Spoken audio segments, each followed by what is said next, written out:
ప్రజలకు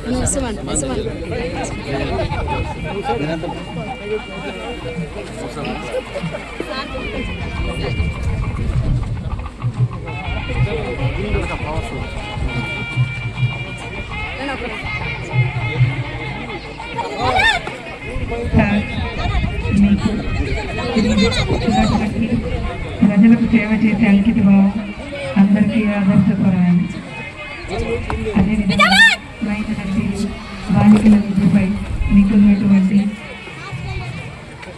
ఉన్నత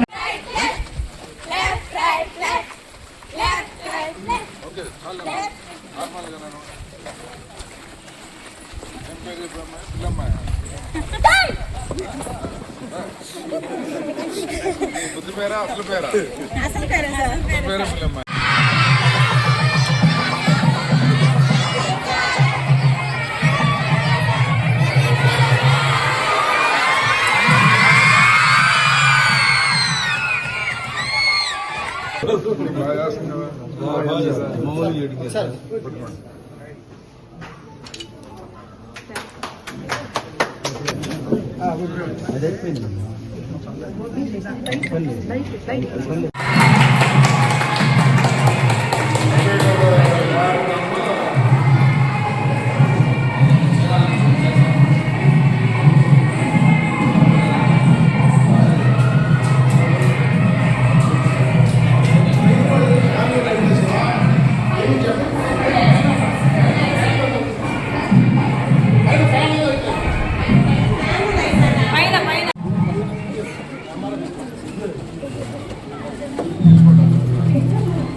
ఈ యొక్క కాంపౌండ్ కట్టించినందుకు థ్యాంక్ యూ సార్.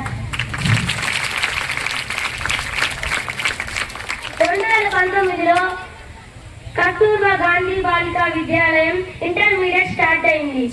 ఆ సంవత్సరం నుండి విద్యార్థులందరూ అద్భుతమైన రిజల్ట్ సాధించారు.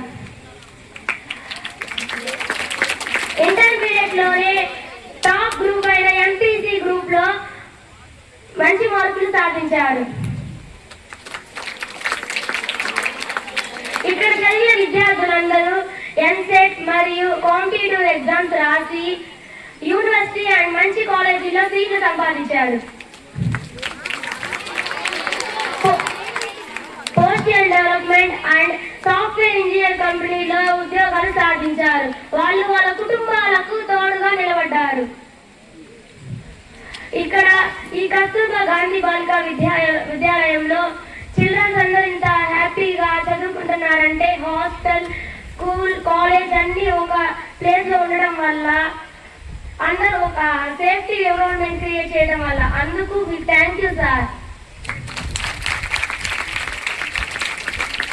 మీ యొక్క వాల్యుబుల్ టైం ని మా కోసం కేటాయించి వచ్చినందుకు thank you sir. Thank you for giving this opportunity. Respected MLA sir, మీ సమయాన్ని మాకు కేటాయించి ఇక్కడికి వచ్చినందుకు మా హృదయపూర్వక నమస్కారాలు సార్. అలాగే ఇక్కడికి చేరవచ్చిన అందరికీ మా హృదయపూర్వక నమస్కారాలు. మా పాఠశాల కుటుంబ సభ్యులందరమై కలిసి మీకు నమస్కారాలు తెలియజేస్తా ఉన్నాము. నా పేరు కీర్తి సార్. నేను 6th క్లాస్ నుంచి ఇక్కడ చదువుతున్నాను. సో గవర్నమెంట్ స్కూల్స్ అంటే అందరికీ ఏంటంటే ఏదో చిన్నతనంగా ఉంటుంది. కానీ సార్ మీరు చేసినటువంటి ఈ పని వల్ల అందరూ సరిగా ఒక ప్రైవేట్ స్కూల్ లాగా మేమైతే అనుకుంటున్నాం సార్.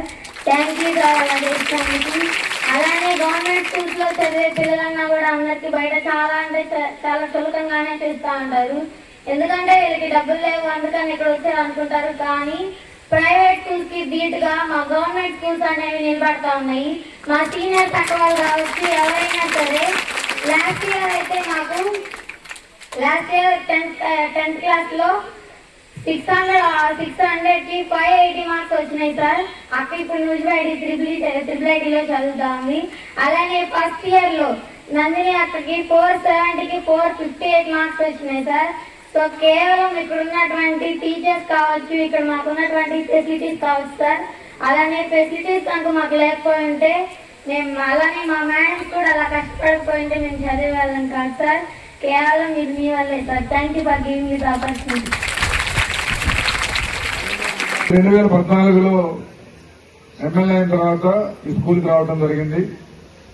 అలాగే ఈ స్కూల్కి ఇక్కడ మండల ఆఫీస్ పక్కనే ఉంటుంది కాబట్టి చాలా సందర్భాల్లో ఈ ప్రాంతానికి వచ్చినప్పటికీ ఇక్కడ పిల్లలందరూ చదువుకుంటా ఉంటారు, లేకపోతే అందరూ బాలికలే, మనతో పాటు చాలా మంది మనుషులు వస్తూ ఉంటారు కాబట్టి స్కూల్లోకి రాకూడదనే ఉద్దేశంతో చాలా రోజులు ఇదంతా కూడా ఓపెన్ గా ఉండేది.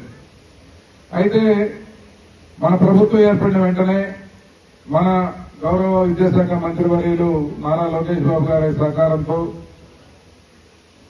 మన స్కూల్కి సంబంధించి చక్కగా కాంపౌండ్ వాల్ కట్టుకోవడం, అలాగే వెనుక వైపు ఈ యొక్క హాస్టల్ డార్మెంటరీ దాదాపు 1,80 లక్షల రూపాయలతో అది కూడా నిర్మాణం చేసుకోవడం. దీంట్లో మనం అదనంగా ఒక 4 తరగతి గదులు కడతా ఉన్నారు, అవి కూడా మధ్యలో ఆగిపోయినాయి, వాటిని కూడా ఫినిష్ చేయించుకోవాలి. అలాగే మనకి సైన్స్ ల్యాబొరేటరీ కానీ కంప్యూటర్ ల్యాబొరేటరీ కానీ తయారు చేసి రెడీగా ఉంది, అక్కడ సిస్టమ్స్ లేవు, అవి కూడా తెచ్చుకోవాలి. ఏదైతే మన ప్రిన్సిపాల్ గారు నా దృష్టిలో ఈ యొక్క కంప్యూటర్ ల్యాబొరేటరీకి సంబంధించిన కంప్యూటర్ పరికరాలు, అలాగే ఇప్పుడు మనం కూర్చున్న ప్రాంతం అంతా కూడా చాలా లో లయింగ్ ఏరియా ఉంది, దీన్ని 2 అడుగులు 3 అడుగులు హైట్ లేపుకోవాలి. తర్వాత ఇక్కడ ఈ పిల్లలకి మంచి శారీరక దారుఢ్యాన్ని ఇవ్వగలిగే గేమ్స్, వాటి యొక్క కోర్టులు, చాలా చక్కటి క్యాంపస్ పెట్టుకొని ఈ బార్డర్ లో అలాగే రోడ్డు పక్కనంతా కూడా చెట్లు నాటుకోవాలి. ఆ చెట్లు పెంచే బాధ్యత మీరందరూ తీసుకోవాలి. ఓకేనా? మీరు చాలా ఉత్సాహం ఉంది. ఇందాక బాబు చెప్పింది మన ఏం పేరు కీర్తి, అందరికి మంచి మార్కులు వచ్చినాయి. మన కీర్తి కూడా చాలా చక్కగా చెప్పింది. మేము ఈ స్కూల్లో చదువుతున్నందుకు గర్వపడుతున్నాం. ఇక్కడ పేద పిల్లలు ఉంటారు, వారు వివిధ ఇబ్బందుల్లో ఉండి ఇక్కడ చదువుకుంటారు అనుకోవడానికి లేదు. ఇక్కడ మాకు ఎన్ని అవకాశాలు ఉన్నా కూడా బయట ఈ స్కూల్లో చాలా మంచి భవిష్యత్తు ఉంటుంది. ఇక్కడ బాగా చదువు చెప్తారు, మంచి టీచర్స్ ఉన్నారు, మనకి ఉపాధ్యాయులు, అలాగే మంచి ప్రిన్సిపాల్ గారు ఉన్నారు. మన బాగోగులు ప్రైవేట్ స్కూల్స్ ధీటుగా చక్కగా పిల్లలందరూ కుటుంబ వాతావరణంలో చక్కగా రెసిడెన్షియల్ అట్మాస్ఫియర్ లో మంచి స్కూల్లో పెరుగుతారు. తద్వారా ఒక మంచి పౌరులుగా ఎదిగడానికి ఒక బేసిక్ ఫౌండేషన్ ఈ స్కూల్స్ లో తయారవుతుందని చెప్పి నేను ఆశిస్తున్నాను.